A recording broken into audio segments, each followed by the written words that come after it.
Bom dia, boa tarde, boa noite. A depender do horário que você possa estar assistindo a esta videoaula, agradeço desde já por sua audiência e atenção dispensadas. Meu nome é Thiago Pena, eu sou professor de Filosofia e Cinema na Universidade Federal de Alagoas, a UFAL, desde 2008 e realizador audiovisual independente desde 1995. A ideia da aula de hoje é a gente discutir, fazer uma livre conversação sobre a formação da opinião pública a partir do pensamento discursivo.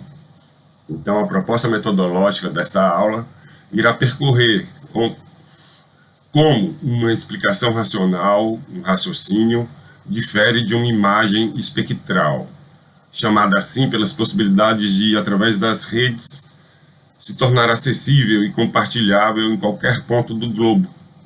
Portanto, a cada foto nossa que é gravada nas nuvens, ao ser postada, ou ao ser backupada nas nuvens, essa imagem, ela está e não está em todo lugar ao mesmo tempo.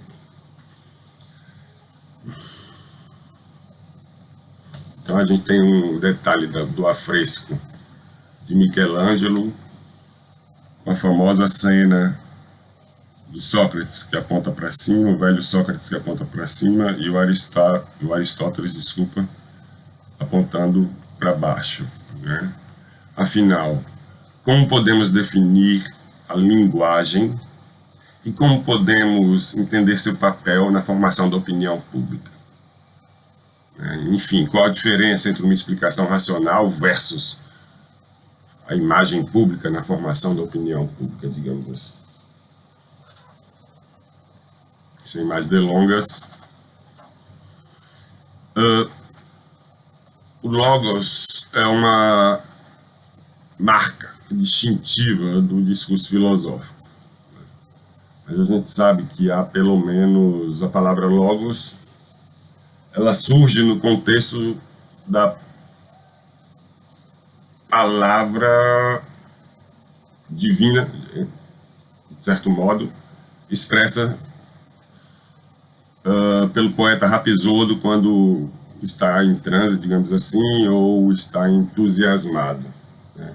Essa palavra divina que se dá pela boca do poeta Rapsôdo, ela seria essa palavra poética, essa poesia épica, ela é indubitável e dogmática no sentido de que ela é inquestionável. Mais tarde, Logos passa a significar palavra pensada, no sentido de uma forma de pensamento discursivo. Por isso, há ao menos 16 traduções possíveis para a palavra Logos. Palavra Logos significa palavra. Ao ser estabelecido um sentido, seu significado vai depender do contexto ao qual a palavra está inserida. De certo modo, o Logos é compreendido enquanto a capacidade humana do pensamento discursivo. O Logos é o traço distintivo do discurso filosófico, mas também pode ser entendido simplesmente como discurso racional, ou seja, o aspecto discursivo do pensamento humano. Então, nesse sentido, a gente pode tentar traduzir Logos como pensamento, razão, medida, ordem, comedida, proporção, discurso, argumento, linguagem, enfim. Cabe a pergunta: quantos modos há de sermos racionais? Quanto de nossos pensamentos, discursos e ações possuem coerência e consistência enquanto critérios de uma racionalidade discursiva? Aqui nós temos a imagem do velho Homero, aquele em que se conta a anedota diretamente da Grécia Antiga. Conta que um dia o já idoso charadista e poeta respeitadíssimo Homero perguntou a uma roda de pescadores se o dia tinha sido bom para a pescaria, quando, aspas, os dois pescadores riram a bom rir e disseram: os piolhos, os que apanhamos, deitamos ao mar, Os que não apanhamos, trouxemos conosco para a terra. Conta a lenda que o velho Homero teria morrido de desgosto após não conseguir solucionar esse enigma. Né? Se a gente vê a imagem aqui e pergunta-se o que ela significa, é um caça, um avião, rompendo a barreira do som. Ok. Isso chama a atenção que o som se propaga através de um médium, de um veículo, de um meio. A voz, portanto, é veículo, é médium do pensamento discursivo, enquanto a escrita, o grafos, é o veículo secundário do logos. Portanto, foné, a voz, é o veículo do logos primordial, digamos assim, enquanto a escrita, o grafos, pode ser considerado um veículo secundário desse pensamento discursivo. A grafia, a escrita, portanto, é capaz de fixar o pensamento em palavras, enquanto a fotografia parece cristalizar o momento, desprendendo o campo visual, espacial do temporal subjetivo, ou seja, destacando a imagem com perfectibilidade, pulverizando-a para que ela possa orbitar em rede na internet, que passaram a mediar as relações intersubjetivas e afetivas. As imagens técnicas passam a ser o médium de nossas relações intercognitivas, intersubjetivas e interafetivas.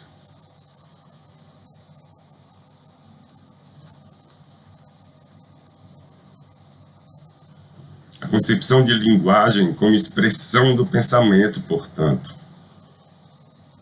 ou como uma afecção da psique. Assim, uma opinião é a expressão de uma crença. Uma opinião é considerada verdadeira se somente se houver coerência entre o que é dito e o que é pensado. Porém, o problema da relatividade da verdade no âmbito opinativo irá persistir. Se diz que a fala é uma afecção da nossa psique e, portanto, resultado de um evento psicológico, mental, que se externaliza, como que transmitindo nossos estados psicológicos a outras pessoas, uma espécie de comunidade linguística. Afinal, a arte pode ser encarada como um tipo de linguagem.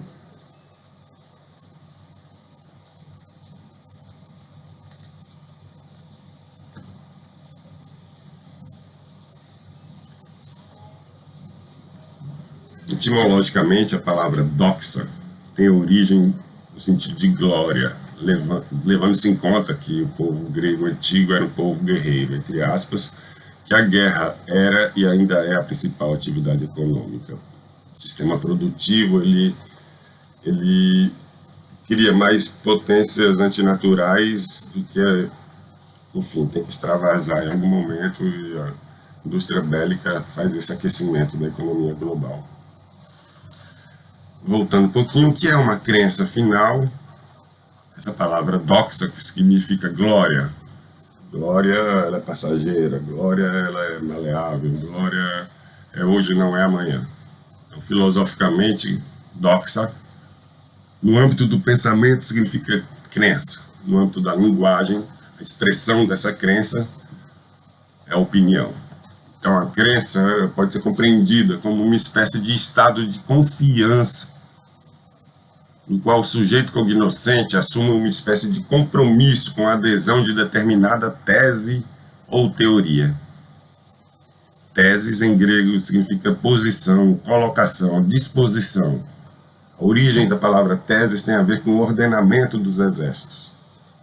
A antítese, portanto, é encarada nesse contexto como a contraposição a essa primeira tese, em agonia ou combate, embate, debate, enfim. A síntese, como resultado do confronto entre tese e antítese, é a reunião dos elementos dispostos pela faculdade de gerar imagens e de antever caminhos, a imaginação, novamente recompostos em palavras pelo discurso, pelo pensamento, discursivo expresso na linguagem. Enfim, posições assumidas, defendidas em uma assembleia, por exemplo, que implicam que o sujeito possa agir ou não agir de determinado modo. Temos uma imagem do Dali, Jesus sobre a Terra. Vejamos, será que a gente usa os dois lados do cérebro? O lado esquerdo seria mais objetivo, científico, demonstrativo, enquanto o segundo é mais imaginativo, relacionado às criações artísticas, etc. Mas, enfim, coração e mente têm leis díspares, digamos assim, mas que se complementam, afinal, a nossa existência é feita disso. Portanto, no exemplo, eu acredito que a cláusula que irá consentir o conteúdo da crença Y a um sujeito X. A cláusula que determina eu acredito, acredita é um verbo mentalista que implica nesse compromisso para com a crença, e o conteúdo da crença é aquilo que é expresso após a cláusula que, e atribuída ao sujeito X, no caso da expressão eu.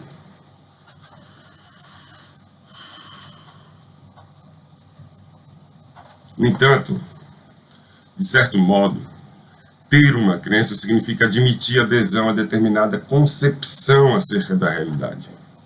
O sujeito eu, da frase, admite uma atitude proposicional expressa pelo verbo mentalista acreditar, relacionado ao conteúdo da crença, expressa após a cláusula que, e que, ao ser expressa pela linguagem, se transforma em opinião compartilhada.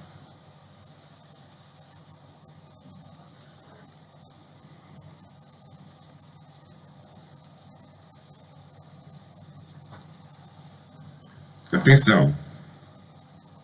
Quando acaba o diálogo, começa a violência. A diplomacia,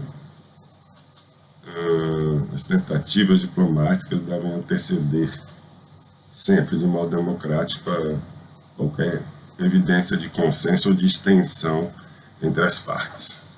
No entanto, a gente tem que tentar distinguir, a partir de agora, o contexto opinativo do conhecimento das opiniões, atribuído às opiniões, do contexto científico de algumas verdades, entre aspas, mais sólidas, objetivas, muitas vezes quantitativamente calculadas.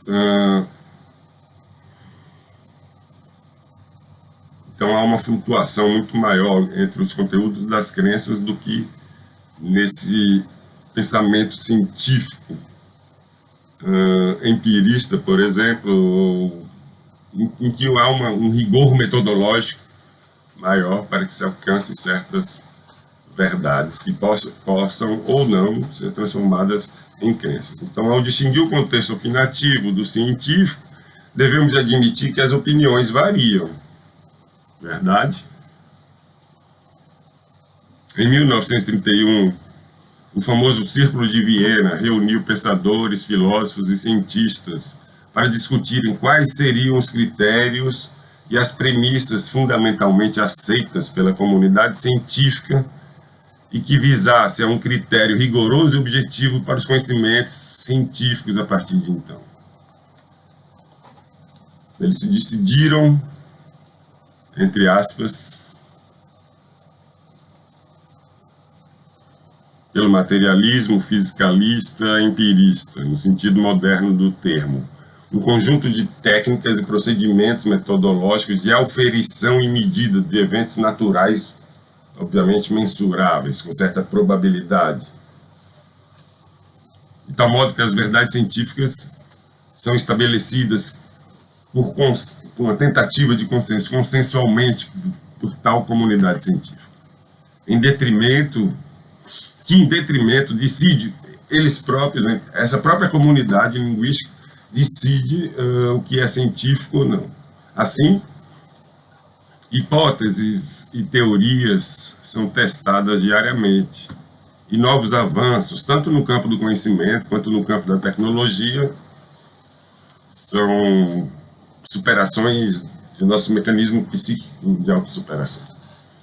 Aqui a foto dos pensadores e filósofos, entre eles o famoso Freud.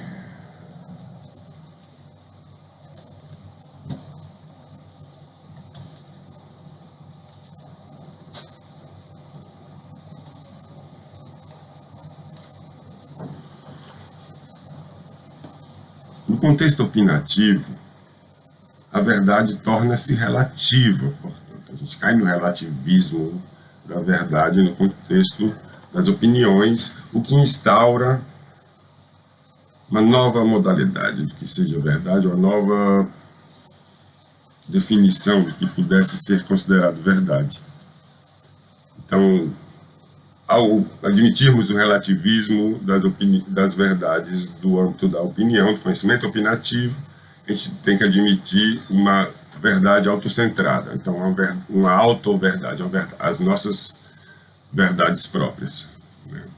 Geralmente tomadas a ferro e fogo, de modo ortodoxo e dogmático, pelos sujeitos cognoscentes, individual ou coletivamente, as crenças parecem determinar de algum modo nossas ações e emoções, e conduzir os movimentos de massa, de modo que tal conjunto de crenças possa ser admitido como corretas, ortodoxas, portanto, um dos principais motivos de conflitos e causa de atos de violência. Mas a palavra cor diz respeito a coragem, coração, estar de acordo, estar acordado, a importância de estar de acordo. No final das contas, as artes e as diferentes linguagens artísticas incidem na criação de possibilidades outras do real e não meramente de sua crítica ou do seu duplo, como seria o caso de uma IA, inteligência artificial, que atingisse uma espécie de singularidade. A partir da percepção, o ato de voltar a atenção ao que nos aparece, de agir com coração e coragem, de modo a ser de comum acordo o que devemos admitir como verdades, no plural, ao estarmos acordados e apreendermos qualidades intrínsecas aos fenômenos observados, quando poderemos deduzir padrões através da linguagem matemática, por exemplo, e abduzir o mundo ao nosso redor pelo conjunto potencialmente infinito de termos crenças e novas crenças e crenças a respeito de nossas próprias crenças.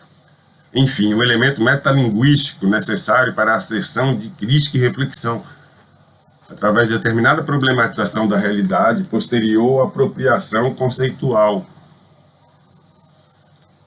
Portanto, o que os filósofos fazem, segundo Deleuze, é justamente essa elaboração conceitual do pensamento discursivo e do modo de expressão próprio da filosofia.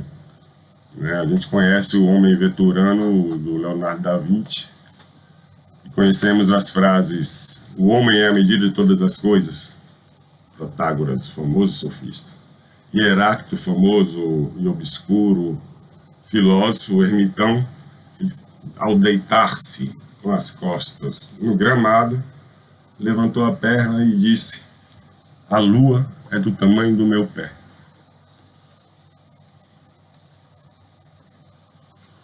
Portanto, diante do relativismo das opiniões, é instaurada a pós-verdade concebida como razão instrumental. O que isso significa?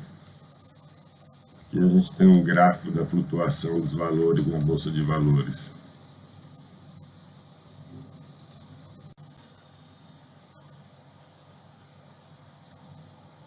O princípio da indeterminação da interpretação e da tradução nos impele a admitir verdades utilitárias sem referencial com a realidade, que, no entanto, embora sem fundamentos lógicos, mobiliza o emocional das massas, como uma espécie de sequestro emocional derivado do jogo e manejo das imagens, das meta-imagens, que conduzem as massas assujeitadas à sociedade da informação a se comportar de modo previsível. Assim, a instrumentalização da promessa de felicidade, da autonomia da razão iluminista, em nome da coerção social, de um Kant, por exemplo, em O que é Esclarecimento, que é derivada do aparelhamento da sociedade moderna, devido em vistas, melhor falando, da total administração, controle e domínio das massas. Portanto, a racionalização da própria racionalidade humana visa, em primeira instância, a manutenção do status quo e suas relações de poder, seus projetos de vontade de domínio, diria Nietzsche. Portanto, algumas verdades, né? Em um regime de força autoritário, a afirmação de que para alguns não haveria escolha a não ser obedecer, se torna impossível deixar de escolher em nome da obediência atos de violência recíproca, se as verdades valoradas moralmente como boas, sempre restará a escolha de não deixar de escolher. Portanto, no contexto da ação prática, digamos assim, no contexto pragmatista, nomeia-se como verdades aquelas assertivas úteis para a manutenção do status quo. Aqui a gente tem uma fogueira da Inquisição pelos desenhos da época apresentados entre os europeus. Aqui a gente pode observar uma das mulheres está expelindo um feto quando o cristão devolve o feto à fogueira. Enfim. O ser humano é um ser de linguagem e, por isso, precisa simbolizar suas ações e emoções através da fala verbalizada em um locus de fala específico.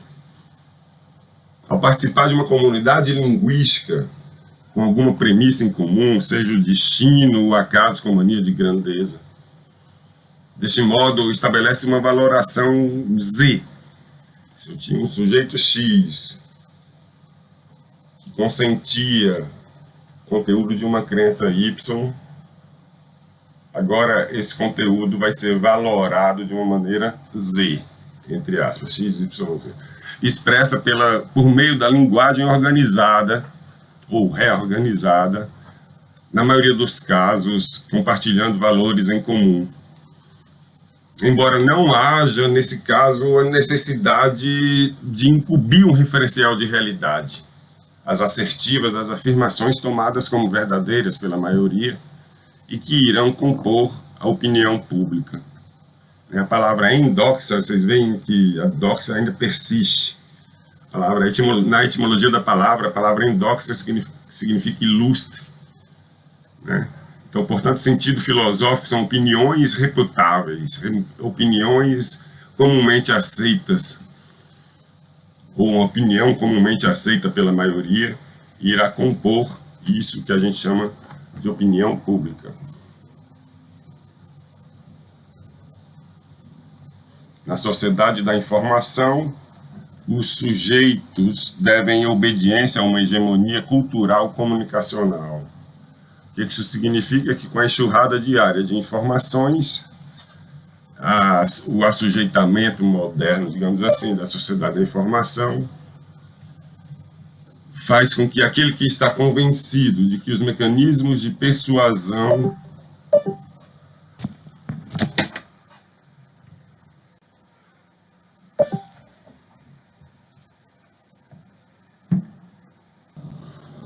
Portanto, retomando um pouquinho o raciocínio, aquele que está convencido de que os mecanismos de persuasão que vigoram, digamos assim, são e devem ser utilizados para a manutenção do status quo através da anulação da metalinguagem que leva à crítica, que leva à reflexão, à problematização, ao questionamento da realidade próprio da filosofia, por exemplo. Esse que está convencido dos mecanismos de persuasão devem ser utilizados com manutenção do status quo, não se percebe como hegemonicamente massificado e assujeitado pela sociedade da informação. E que, portanto, essa sociedade da informação se transforma e se mantém enquanto sociedade do controle, vai dizer, beleza. O sujeito é obediente ao que lhe oprime, sem que questione aquilo que lhe oprime, que leva a uma frustração existencial tão gritante que sua agressividade adere à violência pura e simples. Violência gratuita, violência pela violência, como se houvesse uma beleza por trás disso. Na verdade, o imediatismo da satisfação dos chamados prazeres primários, próprio de nossa época, é reforçado pelas opções dadas, digamos assim, do contexto ao qual estamos inseridos, de acordo com o contexto próprio de cada conjunto de escolhas e suas possibilidades de tomadas de decisão, de acordo com o modo como nossas escolhas ainda se mostram inteligíveis e cognoscíveis. Portanto, a era das imagens técnicas instaura o aspecto descartável da imagem espectral, que é pulverizada, sem uma base material sólida, digamos assim, concreta, mas o aspecto descartável da imagem espectral de nós mesmos. As vivências por meio da realidade ampliada, realidade virtual, por exemplo. Aqui a gente tem uma imagem bastante curiosa, que é um trecho de uma inscrição em pedra do grego, ao passo que aqui embaixo tem um site que propõe o download dessa imagem de uma pedra que resistiu a 2.400, 2.500 anos.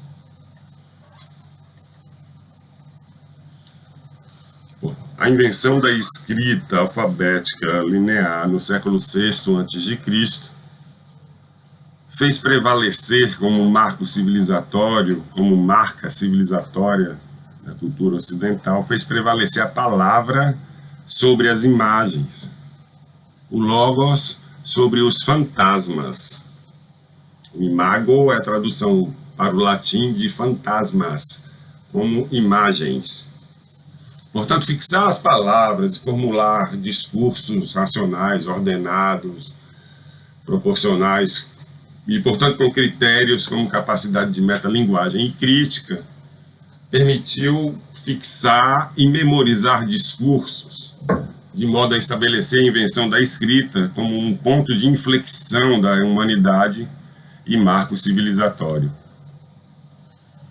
Outras realidades, outras belezas, outras funções e efeitos sobre a psique, a predominância do pensamento imagético sobre o pensamento discursivo, enfim, outros desejos, novas formas de felicidade e fruição existencial, estranhas às até então conhecidas, se estabelece com o advento da fotografia. Então, a invenção da fotografia pode ser o marco de um outro ponto de inflexão da humanidade, ao qual os valores comunitários de antigamente não são mais valorizados, ao passo que o novo já nasce velho, como diz na música. As imagens técnicas tornam o papel dos textos secundários. Os textos se tornam secundários em relação às imagens. E, portanto, aos nossos modos comunicacionais, de percepção da realidade, de modos de existência, enfim, magicizando os conceitos. Portanto, a novidade descartável e simbiótica e tecnológica revela o eterno retorno da imagem sobre a palavra. Aqui no exemplo a gente tem o novo design da edição limitada da Coca-Cola, chamada Mystic. E vejam como a imagem é bastante atraente. Uma das maiores empresas que eu tenho conhecimento do mundo. Vamos lá. O pensamento científico, por outro lado, o pensamento conceitual, ele faz derivar a onipresença das imagens técnicas e espectrais. É a partir do pensamento científico que a gente consegue fazer um dispositivo simbiótico como o smartphone, dotado de câmera, gravador de áudio, memorização de dados, capacidade de leitura e declamação de textos, etc. Né? Da diferença, a formulação de conceitos ou a elaboração do modo de expressão do pensamento discursivo que garante o rigor e a objetividade do pensamento científico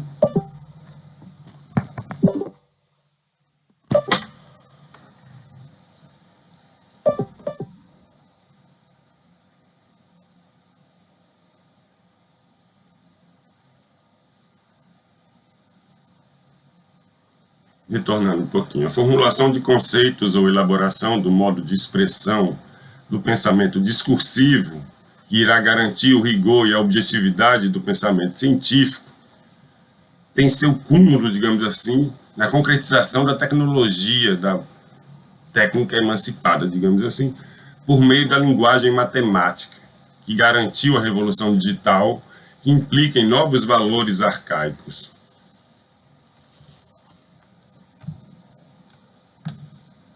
Da diferença entre ser reacionário, agir como conservador ou pensar de modo retrógrado, por meio de espectros de nós próprios espalhados pelas redes, que através das imagens técnicas conserva estranho modo retrógrado de lidar e viver em função das imagens, em detrimento de qualquer sensação efetiva de bem-estar, alegria de viver própria da experiência estética,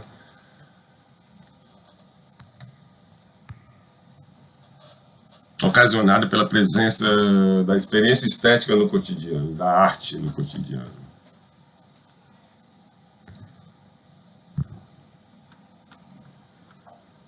O advento da internet transfigura a cultura e o pensamento prevalente se torna mágico, místico novamente. Se na pré-história a humanidade ainda fazia prevalecer o pensamento imagético através de imagens, portanto, e com a invenção da escrita alfabética linear, houve esse ponto de inflexão como um marco civilizatório, através dos textos, em primeiro lugar, da linguagem matemática, em segundo. Esses mecanismos, esse discurso científico, digamos assim, faz com que a gente construa esses artefatos tecnológicos que geram imagens técnicas que fazem com que nós deixemos de guiar nossa vida de modo racional discursivo, mas agora a gente passa a imagens, a criar e mapear a realidade através de imagens, e a gente sabe o poder das imagens.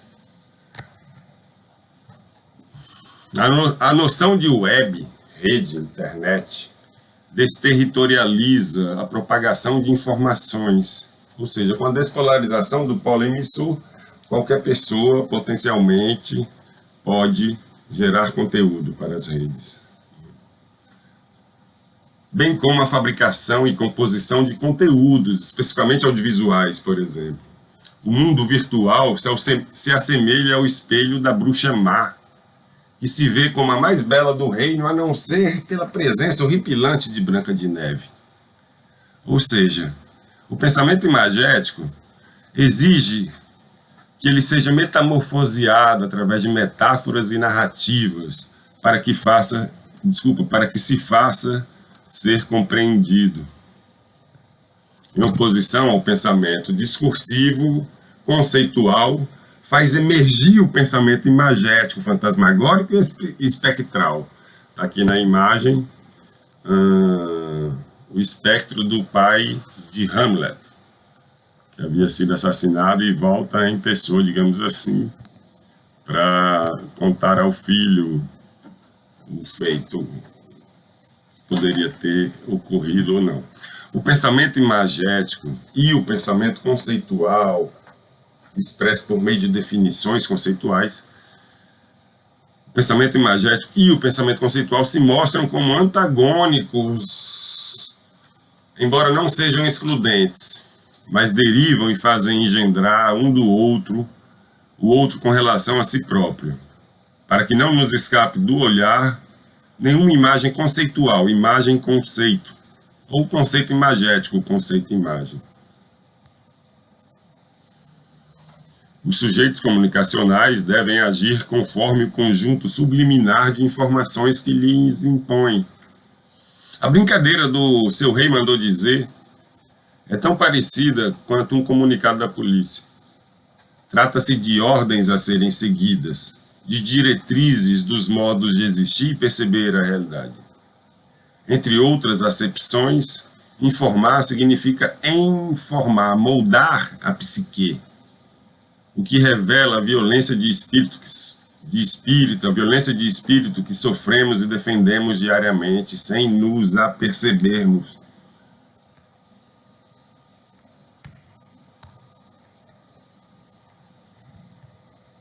Só um instantinho que o meu mouse pifou. Portanto, contratos sociais, transfiguração dos valores, impostos desde a tenra infância, em forma de, especialmente de negações, interditos, tabus, mitos, implicam em determinados modos de agir, desde o Teletubbies até Lucas Neto.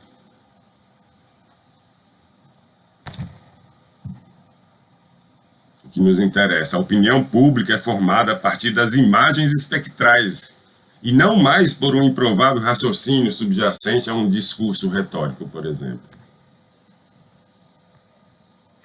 Não há mais um paradigma de uma racionalidade crítica, mas percebemos uma espécie de homogeneização nos modos de perceber e agir, massificado pelas mídias, que toleram rebeldias, sem, no entanto, lhes dar voz ou direito. Mas o que há nas vias de fato é a racionalização totalitária das imagens espectrais de nós mesmos, em detrimento de algum tipo de raciocínio formal ou justificativa racional. Assim, devido ao aspecto espectral da imagem técnica pulverizada nas redes, por meio do aparelhamento da sociedade atual, devido à servidão voluntária de vigilância líquida e da inegável programação de gestos, percepções, movimentos corporais, memórias íntimas, enfim, a obediência deliberada em abastecermos diariamente as redes com dados a nosso próprio respeito. Na sociedade do consumo, o papel exercido pela linguagem audiovisual é inegável.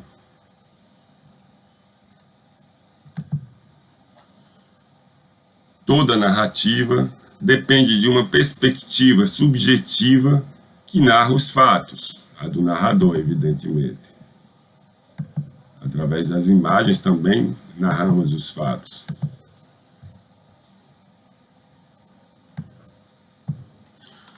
Já Aristóteles dizia na Metafísica, o ser se diz de várias maneiras, mas todos com referência a um princípio e uma realidade em comum. Fecha aspas. Assim, existe uma distinção uma distinção de campo quanto ao ser e ao dizer ser. Algo relacionado a determinada realidade da existência de uma pessoa, por exemplo. A imagem, ao magicizar o conceito, faz uma síntese do parecer ser, como se fosse, era uma vez uma história, e toda vez que essa história era contada, o narrador da vez aumentava um pouquinho para tornar a narrativa mais emocionante e atraente. Assim, o que era o ser se tornou ou aparecer, registrado na escrita ou cristalizado na imagem. O momento da existência da presença de si mesmo enquanto ser humano, um ser de fala ou de linguagem simbólica. Afinal, toda imagem mostra o que aparece, ao mesmo tempo que encobre o que não é visto. O trânsito entre a palavra e a imagem, entre a imagem e a palavra, suas faixas de indeterminação, que o senso comum chama de margem de interpretação, revelam um aspecto bastante relevante, problemático e até certo ponto enigmático.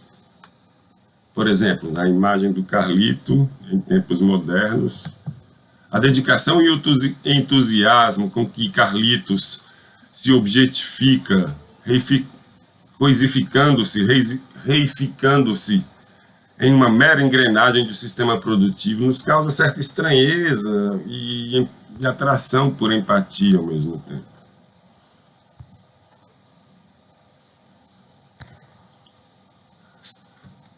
Na transposição, na passagem, na adaptação, na metábase, na mudança de uma base lógica para outra, de uma linguagem artística para outra, de um idioma para outro, na passagem do acontecimento ao fenômeno espectral, a razão é mitigada, tornando-se mágica.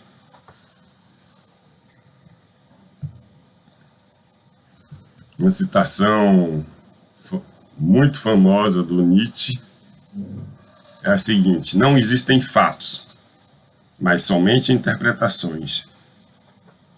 Nietzsche vai dizer, entre outras coisas, a base da lógica é ilógica e, portanto, a verdade é relativa.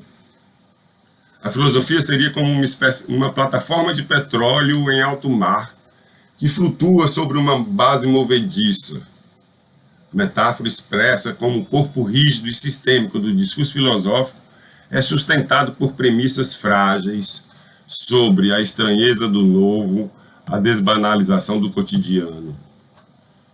Portanto, toda adaptação, toda tradução, toda interpretação, enfim, toda transposição, metábases, deve admitir um critério mágico oculto na elaboração de verdades úteis, mesmo que sejam deliberadamente uma mentira deslavada. No caso das fake news e de suas consequências. Nessa transposição da imagem às palavras, na transposição da imagem às palavras, o real é, entre aspas, criptografado, segundo uma margem de indeterminação. Eu cito Flusser: as imagens técnicas atualmente onipresentes ilustram a inversão da função imagética e remagicizam a vida. O movimento inverso à magicização do conceito é justamente a racionalização da imagem, ou seja, a passagem das palavras para as imagens e das imagens para as palavras.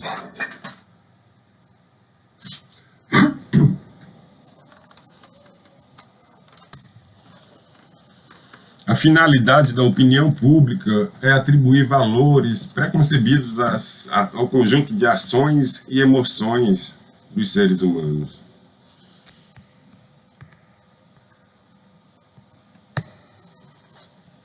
Desculpa. Tá uma imagem. Vou tentar mais uma vez aqui o mouse. Melhorou. Eu peço perdão pelas intempéries técnicas, mas essa imagem é a imagem que representa o papel da opinião pública sobre os indivíduos assujeitados à sociedade da informação. Há uma confusão generalizada quanto ao conjunto de premissas aceitas pela maioria, com a ideia de conceitos preconcebidos, os preconceitos que permeiam o nosso imaginário kármico e histórico, o nosso arcabouço intelectual rasteiro, as vivências vazias de experiências sem sentido. Porque estávamos ocupados demais filmando, fotografando, provavelmente a si próprio. Nessa composição da autoimagem generalizadamente distorcida e comparativa com os padrões impostos subliminarmente pelas mídias da ditadura da beleza. Assim como a imagem ocular da Lua parece maior comparativamente quando perto do horizonte, e mesmo que compreendamos os mecanismos psíquicos, cognitivos e físicos, ópticos e auditivos, ainda assim, por mais que desvendamos racionalmente o segredo da ilusão de óptica da Lua gigante, porém não conseguiremos deixar de ser iludidos e fascinados com que nos aparece, em detrimento de nossa autoimagem.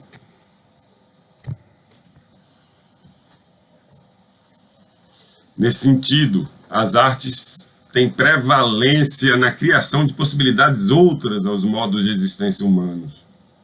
Aqui tem uma intervenção dos pichadores numa galeria de arte, questionando se isso também seria arte ou não. Um fato curioso é que essas obras que foram pichadas por cima acabaram agregando valor simbólico ainda maior. Eu cito Aristóteles, mais uma vez, só que agora na Ética Nicômaco. Toda arte e todo método, semelhantemente toda ação e toda escolha, tem em vista algum bem. Por isso, belamente declaramos que o bem é tudo aquilo a que visa a algo. Mas o que é arte, afinal? O que define uma obra de arte enquanto tal? O objeto estético em si, o agregado original de forma e conteúdo,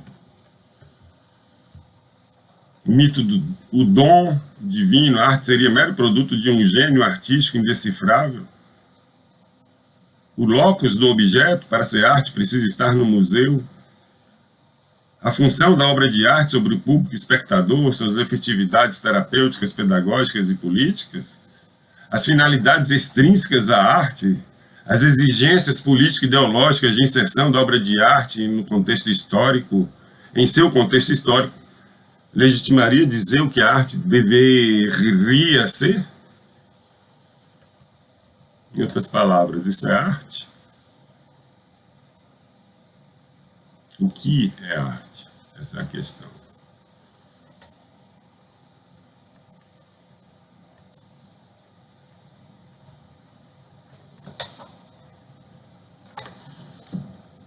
Deixo vocês com essa reflexão. E agora, o pórtico de Atenas, né, com todos esses filósofos e filósofas representadas nesse quadro.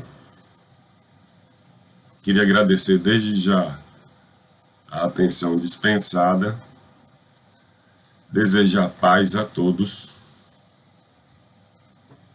Quer dizer que fui grato, estou grato pela sua audiência e atenção. Obrigado, felicidades a todos. Mas eu posso fazer uma certa bibliografia comentada, digamos assim. Este é o famoso ensaio célebre sobre o cinema do agregado da Escola de Frankfurt, Walter Benjamin, obra de arte na era de sua reprodutibilidade técnica. Vai dizer, entre outras coisas, que as artes mecânicas, fundadas em mecanismos de reprodução, elas ampliam a percepção e, nessa metamorfose da percepção, altera-se os modos de existência. Por exemplo, com a perda da aura, digamos assim. E ele, como a pessoa do Walter Benjamin, como um agregado, como a gente fala no Nordeste, é uma pessoa que vive com a gente, mas que tem um certo distanciamento. Ele era agregado da Escola de Frankfurt. As pontes, por outro lado, o Wilhelm Flusser, filosofia da caixa preta, tenta estabelecer pontes, inclusive com o Brasil, onde ele viveu e escreveu o primeiro livro. As pontes flusserianas com o Brasil são sinais de que um outro modo de pensar é possível. A palestra, o ato de criação, Deleuze, em 1987, com tradução para o português na Folha de São Paulo, Caderno da Ilustrada, em 1999, questiona o fazer artístico ao lado do labor filosófico. O que os filósofos fazem especificamente, o que os artistas fazem especificamente. O livro Cybercultura, Pierre Levy, uma leitura bastante densa. É um livro marco das reflexões sobre o mundo virtual, da internet como técnica. Que relação é essa que nós estabelecemos? Que técnica é essa? Que cosmotécnica nós estamos presenciando? Eu sugiro veementemente a obra do André Lemos, E agora, veementemente, é do Rodrigo Duarte, para entendermos certos aspectos relacionados às experiências estéticas do fenômeno artístico. Então, essa é a indústria cultural do Adorno. É um texto em que Adorno e Horkheimer ficavam filosofando, enquanto a senhora Adorno fazia as anotações, né? Então, assim, já tem uma certa aristocracia familiar, digamos assim. Mas nesse epístolo da dialética do esclarecimento, ele explica, por exemplo, como há um direcionamento político-ideológico na composição dos produtos culturais. Esse livro, livro infantil, Censura Livre, autora Silvia Orthoff, aqui está esgotado. É uma lírica do comportamento de manada. Maria vai com as outras. O quadro Guernica trouxe também umas obras aqui, você que ficou até o final. O mural, na realidade, Guernica, que expressa os horrores da guerra. Vejam os elementos cubistas, fora de proporções realistas. O que será que ele está tentando representar? Isso é arte ou é um bando de rabisco? Tem os bonecos, esses bonecos expressam o quê? Imitam o quê? O que estão representando aí? A arte vai se tornando cada vez mais abstrata. Temos um Miró, aqui é um Basquiat, aqui é Miró, Festa do Arlequim, o nome desse quadro. Tá? O famoso Pollock, abstraindo sua técnica de projeção da subjetividade sobre as telas. As pessoas falam, qualquer um faz isso, mas então vai lá e faça. E isso é arte. Uma pichação, uma forma de pichação que eu tirei na internet. O olho que tudo vê sabe quem é de mentira. E isso é arte. Essa obra de arte digital foi vendida há pouco tempo por 70 milhões de dólares.